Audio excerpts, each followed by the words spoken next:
Wanafunzi wa shule kuu ya uandishi wa habari na mawasiliano kwa umma ya Chuo Kikuu cha Dar es Salaam wameshiriki mafunzo ya uhakiki wa taarifa mitandaoni. Mafunzo haya ya siku moja ambayo yamefanyika shuleni hapo yameandaliwa na Taasisi ya Jamii Afrika kwa kushirikiana na uongozi wa shule hiyo. Innocent Mangu ni afisa program kutoka Taasisi ya Jamii Afrika, anaeleza lengo la mafunzo hayo katika shule hiyo. Leo tumefika hapa SJMC kuja kutoa mafunzo kwenye warsha fupi ili kuwajengea uwezo wanafunzi hao wa uandishi wa habari na mass communication ambao ni wadau wakubwa kwenye tasnia yetu ya habari.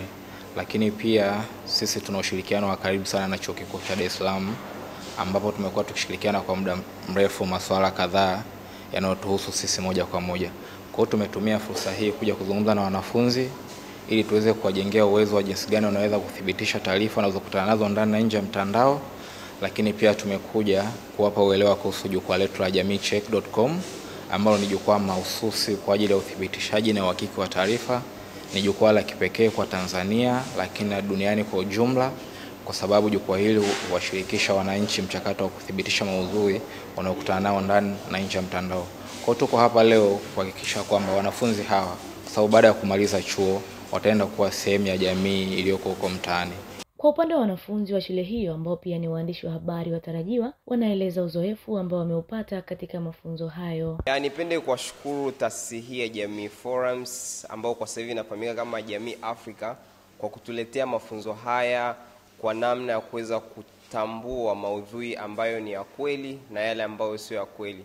Maana tukiangalia katika zama hizi za teknolojia kumekuwa na kupatikana kwa habari ambazo sio za kweli, ambazo zinakuwa zikisambaa na kuweza kuleta hofu.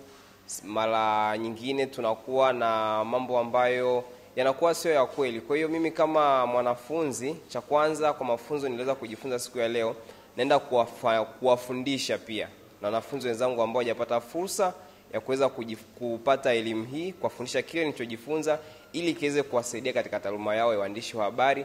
Lakini pia mimi niweze kwenda kuwa mfano kwa kuweza kutoa habari zenye maudhui yaliyo ya kweli, lakini pia niweze kuwa na ule uwezo wa kutambua maudhui gani ni ya kweli na yapi sio ya kweli, ili kuweza kufahamisha umma. Maana sisi ndio kioo cha jamii. Maana tunakuwa tukielimisha taifa letu kwa mambo mbalimbali yanayokuwa kijiri katika taifa letu na katika ndani ya taifa letu, lakini pia nje ya taifa letu. Kwa upande wangu mimi kupitia hii training ya Jamii Afrika nimeweza kujifunza vitu vingi, especially kitu kikubwa sana katika mambo ya kuzingatia maudhui ya habari. Utajuaje kwamba hii ni habari ya kweli na hii ni habari ya uongo? Nimeweza kujifunza vitu vingi kwamba kupitia hii training naweza nikaandika habari ambayo inafaa na kuwapatia jamii, watu ambao wapo kwa ajili ya kupata maudhui mbalimbali kutoka kwa waandishi wa habari. Tunajua kwamba waandishi wa habari kama waandishi wa habari ni sekta ambayo inategemewa sana katika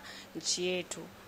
Leo nimepata nafasi ya kipekee kuwa mwanafunzi mojawapo kushiriki katika hii training ya Jamii Afrika ambayo mimi kama mwanafunzi wa journalism imenisaidia kujua kwamba sio kila maudhui yanayopostiwa katika mitandao ya kijamii basi ni ya ukweli. Na kupitia training ya leo nimefundishwa jinsi ya kuchambua maudhui feki na maudhui ambayo sio feki. Yaani maudhui ambayo yana ukweli na sio ukweli. Pia tumepata nafasi ya kipekee sana kuweza kushiriki katika haya mafunzo yanayotolewa na Jamii Afrika au tunaweza kuita Jamii Forum, na kitu ambacho tumeweza kujifunza ni kuhusiana na artificial intelligence, yani picha ambazo zimetengenezwa na akili mnemba. Tunafahamu kwamba sasa hivi teknolojia inaenda kasi sana na hizi picha zinapelekea kwenye misinformation na disinformation. So kwa training ambayo tumepewa sasa hivi, kwa kitu ambacho maarifa nimepata, ni uwezo mkubwa sana wa kutambua hii picha kwamba imetengenezwa na AI, artificial intelligence, how ni picha halisi kabisa inayotambulika. Kwa hiyo nadhani hii training na msaada mkubwa sana katika taaluma yetu ya uandishi wa habari. Pia wanafunzi wanaomba taasisi nyingine zijitokeze kutoa mafunzo zaidi kwa ajili ya kuwajengea uwezo na ujuzi zaidi katika kazi za uandishi wa habari. Lakini pia kwanza tuwashukuru Jamii Afrika kwa kuguswa kuja kutupa mafunzo haya ambayo ni muhimu sana kwetu. Pia tunatamani kuona taasisi nyingine ama makampuni mengine yaje Chuo Kikuu cha Dar es Salaam kwa ajili ya kutusaidia na kutoa mafunzo kama haya katika mawanda mapana na katika nyanja mbalimbali, kwa lengo tu la kusaidia na kutusaidia sisi, kwa sababu sisi ndio wahitimu na ndio wasomi ambao tunategemewa kwenda kubadilisha jamii yetu kwa lengo la kujenga na sio kubomoa. Mimi ni Holiness Mbise, Mlimani TV, elimu kwanza.